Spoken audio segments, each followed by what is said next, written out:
बहुत खतरनाक वबा है। कोरोना से अवाम को बचाएंगे, चाहे अवाम को महंगाई में मार दें इंशाअल्लाह ताला। लेकिन ये पूछना था, ये मेरे सरकार नथिया गली सैर सपाटा करने के लिए जा रहे हैं इस मरतबा भी, और अवाम को सैर सयाहत पे पाबंदी लगा रखी है।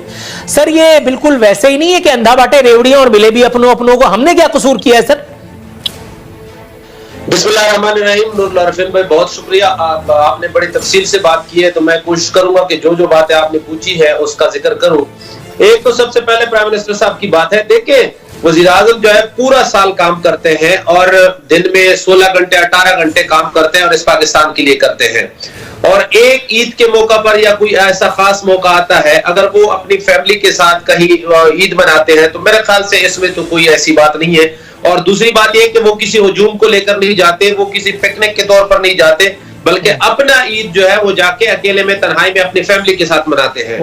दूसरी बात आपने की एनसीओसी के हवाले से, असद उमर साहब के हवाले से, मेरा ख्याल ये है कि असद उमर साहब और एनसीओसी जो फैसले करती है, जो फैक्ट्स एंड फिगर जमा करती है, वो पूरे मुल्क से उसको फायदा हो रहा है। लेकिन जो आप कहते हैं जो एसओपीज पे अमल नहीं होता, जो जुलूस के हवाले से आपने बात की, जो गैदरिंग्स के हवाले से आपने बात की, ये इदारों ने इनको संभालना है, सूबाई हुकूमतें ने संभालना है। अगर एक दफा कह दिया गया कि जुलूस नहीं होंगे, जलसे नहीं होंगे, तो मेरे ख्याल से नहीं होने चाहिए थे। अब सिंध गवर्नमेंट अगर कराची में यौम अली रज़ियल्लाहु के मौके पर हुए हैं, तो इसमें कोई दो राय नहीं है कि ये काम जो है, अगर आम आदमी मिलता है, आम आदमी बाजार में जाता है, शॉपिंग सेंटर जाता है, तो उस पर पाबंदी है, तो यहाँ पे क्यों पाबंदी नहीं होनी चाहिए थी? ये होनी चाहिए और उन्होंने इस पर अमल करना है। एक सर थोड़ा सा तवक्कुफ कीजिएगा, आप बारी है पोस्टमार्टम की इन जवाबों के। आपने कहा कि मेरे वजीर आजम सारा साल काम करते हैं और अगर वो ईद के मौके पे थोड़ा सा जा करके और रिफ्रेश हो जाए तो इसमें क्या कबात है? इसमें कोई कबात नहीं है। लेकिन सर मैं भी पूरा साल मेहनत मजदूरी करता हूँ, आरफीन नामा में भी हुक्मरानों की आप समझ रहे हैं मलीदा निकालता हूँ और बहुत सारे काम और भी कर रहा हूँ, थक जाता हूँ, यकीन मानिए। सर मुझे रोक करके मेरे सरकार कहाँ चले जाते हैं? एक बात तो ये, मैं भी तो मेहनत कर रहा हूँ, मुल्क का एक आम आदमी भी तो मेहनत कर रहा है। आपने उसको यहां सीबीयू जाने से भी रोक दिया, जो इस वक्त की अहम जरूरत है। मैं ये नहीं कह रहा कि आप उसको इजाजत दीजिए, ये बिल्कुल ठीक किया, देर से किया, जुज़वी तौर पर किया, इसमें भी मुनाफकत की। लेकिन सर इमरान खान साहब is also should also be no exception. जब मुल्क का वजीर आजम कराची में 100 अफराद का तैयारा गिरा और मुल्क का वजीर आजम नथिया गली में अपनी खानदान के हमरा, आप कह रहे हैं वो पिकनिक नहीं मना रहे थे, तो क्या वो आवाम के लिए चीए पढ़ रहे थे या सलामों का विर्द कर रहे थे? और अगर ये विर्दी करना था तो ये बनी गाला के महल में या ऐवान वजीर आजम में हो सकता था। इसकी भी तस्वीरें खिंचती, कोरोना तक में तो तस्वीरें खिंचवाई थी मेरे सरकार ने लोगों का हौसला बढ़ाने के लिए, तो ये या सलामों की विर्द की तस्वीरें भी जारी की जा सकती थी। दूसरी बात, आपने कहा कि एनसीओसी ने पाबंदियों का ऐलान कर दिया था, वजीर आला सिंध और इधर उधर के लोगों की जिम्मेदारी थी, यह भी जुज़वी सच है। सदर मुअज्जम को क्या जरूरत पड़ी थी कहीं से निकल करके आकर के बीच में अल्लामाओं को फोन करके और उनको एसओपीज के नाम का जो है वो ताना देने की? यहीं से वो जो है वो चीज निकली, यहीं से वो फैसिलिटेशन का आगाज हुआ जिसकी हम बात कर रहे हैं। अगर वो सदर मुअज्जम जो ऑर्डिनेंस पे ऑर्डिनेंस दे करके जमहूरियत की खिदमत किए जा रहे हैं दिन रात, अगर वो ये काम ना करते तो मेरा ख्याल है शायद मजलिस वहदतुल मुस्लिमीन, मैंने, आपने, असद उमर ने, कुमैल हैदर शाह ने, हम सब ने इस एक कॉल को सीरियस ले लिया होता। जी सर, इख्तिसार के साथ जवाब।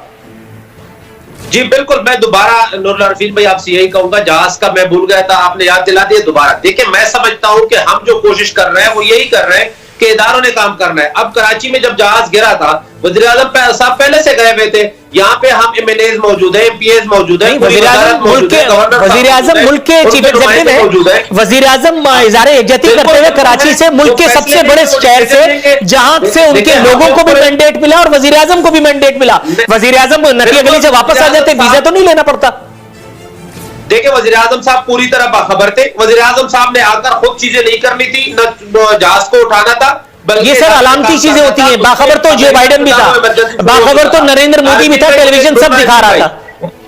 मुझे 1 मिनट का टाइम देते, 1-2 इश्यूज आपने बड़े अहम उठाए थे जिसमें मैं जरूर बात करूंगा, फिर आप आगे जाए। यहाँ और भी मेहमान बैठे हैं, बाकायदा मेकअप वगैरह किया हुआ है। सर थोड़ा सा जो है वो वेट कीजिएगा, मैं आपकी तरफ आता हूँ। जी कुमैल हैदर शाह साहब, यकीन कीजिए मैंने आपके बारे में नहीं कहा था, आप तो खैर माशाल्लाह नेचुरल ब्यूटी हैं। सर मैं ये पूछना चाह रहा था सर कि ये बेस्ट एक्टिंग अवार्ड जो हमारे मसीहाओं को मिला।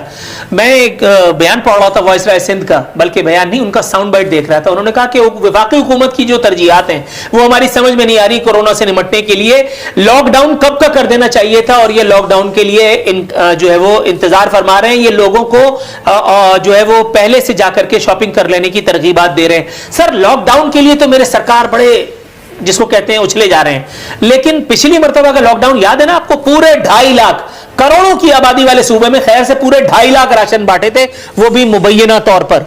उसकी भी कंफर्मेशन नहीं है क्योंकि रात के अंधेरे में, रात की तारीकी में ये राशन बांटे गए थे। और दूसरी जानिब सर वजीर आला खुद चीफ एग्जीक्यूटिव थे। अगर एनसीओसी ने कह दिया था कि जुलूस की पाबंदी है, वजीर आला आगे आते, इनिशिएटिव लेते और वो कोरोना जो बहुत खतरनाक है उससे सबको बचाते। क्या अहले तशय्युफ़ अफराद की जान माल के तहफ़्फ़ुज़ वजीर आला की या इस हुकूमत की जिम्मेदारी या उनकी तरजीह नहीं है? बिस्मिल्लाहिर्रहमानिर्रहीम। सर देखिए, बहुत सारी इक़दामात पाकिस्तान पीपल्स पार्टी ने, सिंध गवर्नमेंट ने बहुत ज़्यादा इसमें इक़दामात किए थे। और पिछले साल आपके इसी स्टूडियो में बैठ के हम यही बात करते थे। मुझे तो याद है कि इस बात पे सिर्फ बहस होता था कि आप कहते थे कि अगर कोई वजीर का इंतकाल हो तो फिर मैं मानूंगा कि ये कोरोना है, नहीं तो मैं तो मान ही नहीं रहा कि कोरोना है।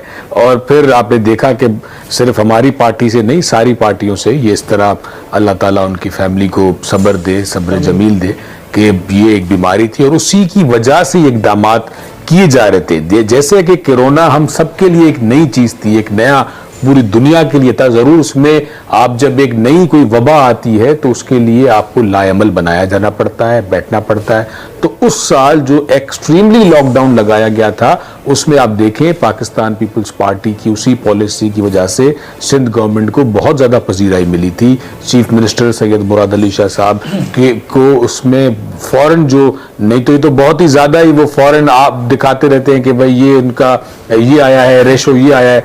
तो उसमें बहुत ज़्यादा जो सिंध गवर्नमेंट ने पॉलिसीज़ बनाई थी जिसमें लॉकडाउन किए गए थे। फिर उसके बाद फेडरल गवर्नमेंट का स्मार्ट लॉकडाउन आ गया था।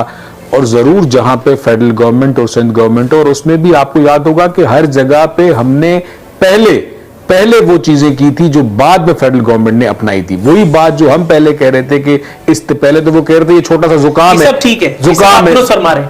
मेरा सवाल कुछ और है सर। जी सर, मेरा सवाल यह है कि 2.5 लाख राशन करोड़ों अफराद के सूबे में आपने बांटा, वो तजुर्बा फेल हो गया, फ्लॉप हो गया। लेकिन अगर आप फिर भी इसरार करते हैं, मैं आपको शक का फायदा देता हूं कि पहली मर्तबा थी, इस मर्तबा आप वो तारीख नहीं दोहराएंगे, इस बात की गारंटी भी तो नहीं है मेरे सरकार। दूसरी जानिब मैं यौम अली के जुलूस की बात अगर करता हूं तो फरकवारियत का बढ़ावे का, इत्तेहाद बैनुल मुस्लिमीन को पारा करने की कोशिशों का इल्जाम ठप्पा मुझ पे लगा दिया जाएगा। सर मैं क्या बात करूं? बिल्कुल सही कह रहे। देखिए, जब हमारा दो बातें, मैं दोनों बातें आपको सर जवाब देना चाहूंगा। पहली बात का ये जवाब देना चाहूंगा कि वो जो राशन की आप बता रहे हैं उसमें भी सर बहुत ज्यादा राशन बांटा गया था। और 2.5 लाख था, बहुत ज्यादा, मेरे ख्याल से 2.5 लाख से बहुत ज्यादा। अंदाजन 5 लाख कर लें सर, डबल कर देता हूं आपके लिए। मैं कह रहा हूं बहुत ज्यादा। अब हम उसका कोई नंबर गेम, क्योंकि उसमें सब 10 लाख कर लें सर आपके लिए, वो भी आप मेरे स्टूडियो में चल के आए। मैं इतना कर्टियस हो सकता हूं कि 10 लाख मानूंगा, 10 लाख एक नहीं करूंगा। करोड़ों की आबादी में 10 लाख राशन, बाकी मैं करूं। उसमें बहुत सब थे सर, उसमें गवर्नमेंट भी थी, उसमें लोकल लोग भी थे, उसमें हम सब नुमाइंदे भी थे, ऑर्गेनाइजेशंस थी, एनजीओज थी, और उसमें बहुत